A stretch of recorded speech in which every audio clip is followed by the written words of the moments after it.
Hi ಎಲ್ರಿಗೂ ನಮಸ್ಕಾರ. ನಾನು ನಿಮ್ಮ ಪ್ರೀತಿಯ ರಮ್ಯಾ.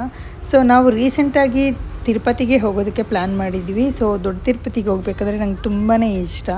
ಸೊ ಫಸ್ಟ್ ಹೋಗಬೇಕಾದ್ರೆ ಕಾಣಿಪಾಕಂ ವಿನಾಯಕನ ದರ್ಶನ ಮಾಡಿಕೊಂಡು ನಂತರ ಪದ್ಮಾವತಿ ಅಮ್ಮನ ದರ್ಶನ ಮಾಡಿಕೊಂಡು ಆಮೇಲೆ ವರಾಹ ಸ್ವಾಮಿನ ದರ್ಶನ ಮಾಡಿಕೊಂಡು ಫೈನಲ್ ಆಗಿ ವೆಂಕಟರಮಣ ಸ್ವಾಮಿನ ದರ್ಶನ ಮಾಡಿದ್ರೆ ಒಳ್ಳೆಯದು ಅಂತ ದೊಡ್ಡವರು ಹೇಳಿದ್ದಾರೆ. ಸೊ ನಾವು ಯಾವಾಗಲೂ ಅದನ್ನೇ ಫಾಲೋ ಮಾಡ್ತೀವಿ. ಸೊ ಫಸ್ಟ್ ಟೈಮ್ ನಾವು ಒಂದು ಬೆಟ್ಟನ ಅಬ್ಸರ್ವ್ ಮಾಡಿದ್ವಿ. ಅದು ಎಕ್ಸಾಕ್ಟಾಗಿ ಎಲಿಫೆಂಟ್ ಥರನೇ ಇದೆ ನೋಡಿ. ಸೊ ದೂರದಿಂದ ನೋಡೋದಕ್ಕೆ ಎಲಿಫೆಂಟು ಮತ್ತು ಎಲಿಫೆಂಟ್ದು ಕಿವಿನೂ ಕಾಣಿಸುತ್ತೆ. ಸೊ ಇದೇ ಫಸ್ಟ್ ಟೈಮ್ ನಾವು ಇದನ್ನು ಅಬ್ಸರ್ವ್ ಮಾಡಿದ್ದು. ಇದು ಕರೆಕ್ಟಾಗಿ ಕಾಣಿಪಾಕಂಗೆ ಆಪೋಸಿಟ್ ರೋಡಲ್ಲೇ ಕಾಣಿಸುತ್ತೆ, ನೀವು ಅಬ್ಸರ್ವ್ ಮಾಡಿ. ಸೊ ಹಾಗೆ ಹೋಗ್ತಾ ಆನ್ ದ ವೇ ಪದ್ಮಾವತಿ ಅಮ್ಮನ ದರ್ಶನ ಮಾಡ್ಕೊಂಡು ಹೋಗಬೇಕು ಅಂತ ಸೊ ಹೋದ್ವಿ. ತುಂಬ ಚೆನ್ನಾಗಿತ್ತು. ಆ್ಯಕ್ಚುಲಿ ದೇವಸ್ಥಾನದಲ್ಲಿ ದರ್ಶನ ಮಾಡೋ ಅಷ್ಟೊತ್ತಿಗೆ 4:30 ಆಗಿತ್ತು ಇಲ್ಲೇ. ಸೊ ನೋಡಿ, ನನಗೆ ಇಲ್ಲಿ ಹೋಗ್ಬಿಟ್ರಂತೂ ತುಂಬ ಖುಷಿ ಆಗುತ್ತೆ. ಆ ಫ್ಲೈಓವರು, ಅದ್ರ ಮೇಲೆ ದೇವ್ರದ್ದು ನಾಮ ಅದೆಲ್ಲ ತುಂಬ ಚೆನ್ನಾಗಿರುತ್ತೆ ನೋಡೋದಕ್ಕೆ. ಆ್ಯಂಡ್ ನಂಗೆ ತುಂಬಾ ಇಷ್ಟ ಈ ಪ್ಲೇಸ್ಗೆ ಹೋಗೋದಕ್ಕೆ. ಸೊ ಪದ್ಮಾವತಿ ಅಮ್ಮದು ದರ್ಶನ ಮುಗಿಸ್ಕೊಂಡು ಆ್ಯಂಡ್ ಬೆಟ್ಟ ಹತ್ತೋದಕ್ಕೆ ಸ್ಟಾರ್ಟ್ ಮಾಡಿದ್ವಿ.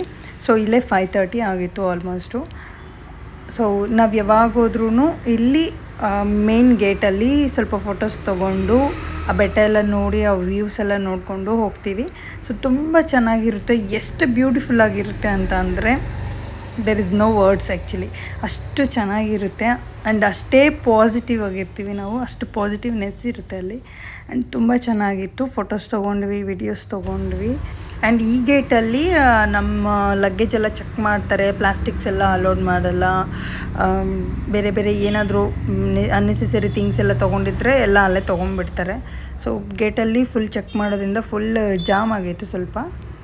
ಆ್ಯಂಡ್ ಬೆಟ್ಟದ ಮೇಲೆ ಹೋಗ್ತಾ ಹೋಗ್ತಾ ವ್ಯೂ ಅಂತೂ ತುಂಬ ಸೂಪರಾಗಿತ್ತು. ಹೇಗಿತ್ತು ಅಂತ ಅಂದರೆ ನೀವೇ ನೋಡಿ. ಬೆಟ್ಟಗಳು, ಲೈಟಾಗಿ ಬಿಸಿಲು, ಮೋಡಗಳು ತುಂಬ ಬ್ಯೂಟಿಫುಲ್ಲಾಗಿತ್ತು. ಆ್ಯಂಡ್ ಅದು ಸನ್ಸೆಟ್ ಟೈಮ್ ಬೇರೆ ಆಗಿತ್ತು. ಆ್ಯಂಡ್ ನೋಡೋದಕ್ಕಂತೂ ಅಲ್ಟಿಮೇಟ್ ಆಗಿತ್ತು. ನನಗಂತೂ ತಿರುಪತಿಗೆ ಹೋಗ್ಬೇಕಂದ್ರೆ ತುಂಬ ಇಷ್ಟ. It's my favourite place. So ಫೈನಲಾಗಿ ಬೆಟ್ಟದ ಮೇಲೆ ಹೋದ್ವಿ. ಸ್ವಲ್ಪ ಕತ್ಲಾಗಿತ್ತು. ಆ್ಯಂಡ್ ಕಲ್ಯಾಣಿಯಲ್ಲಿ ಸ್ನಾನ ಮಾಡಿಕೊಂಡು ವರಾಹಸ್ವಾಮಿ ನೋಡಿಕೊಂಡು ಆಮೇಲೆ ದರ್ಶನಕ್ಕೆ ಹೋಗೋಣ ಅಂತ ಹೋದ್ವಿ. ಆದರೆ ಕಲ್ಯಾಣಿ ಫುಲ್ ಎಂಟಿ ಆಗಿತ್ತು. ಏನೋ ರೆಡಿ ಮಾಡ್ತಾಯಿದ್ರು, ವಾಟ್ರೆಲ್ಲ ಇದ್ದಿಲ್ಲ. ಸೊ ಹಾಗೆ ರೂಮಲ್ಲಿ ಸ್ನಾನ ಮಾಡಿ ಮತ್ತೊಂದು ಸರಿ ವರಾಹಸ್ವಾಮಿ ದರ್ಶನ ಮಾಡಿಕೊಂಡು ಆಮೇಲೆ ದೇವ್ರ ದರ್ಶನಕ್ಕೆ ಹೋದ್ವಿ. ಆ್ಯಂಡ್ ತುಂಬ ಚೆನ್ನಾಗಿತ್ತು. ಫೈನಲಾಗಿ ಬ್ಯೂಟಿಫುಲ್ಲಾಗಿ ತುಂಬ ಚೆನ್ನಾಗಿ ದರ್ಶನ ಆಯಿತು. ಮನಸ್ಫೂರ್ತಿಯಾಗಿ ದೇವ್ರನ್ನ ನೋಡಿಕೊಂಡು ಸೊ ಫೈನಲಾಗಿ ಲಡ್ಡು ತೊಗೊಂಡು ಫುಲ್ ಪಾಸಿಟಿವ್ ಫೀಲಿಂದ ಹೊರಗಡೆ ಬಂದ್ವಿ. ತುಂಬಾ ಖುಷಿ ಆಯಿತು. And this is my Tirupati experience. Thanks for watching.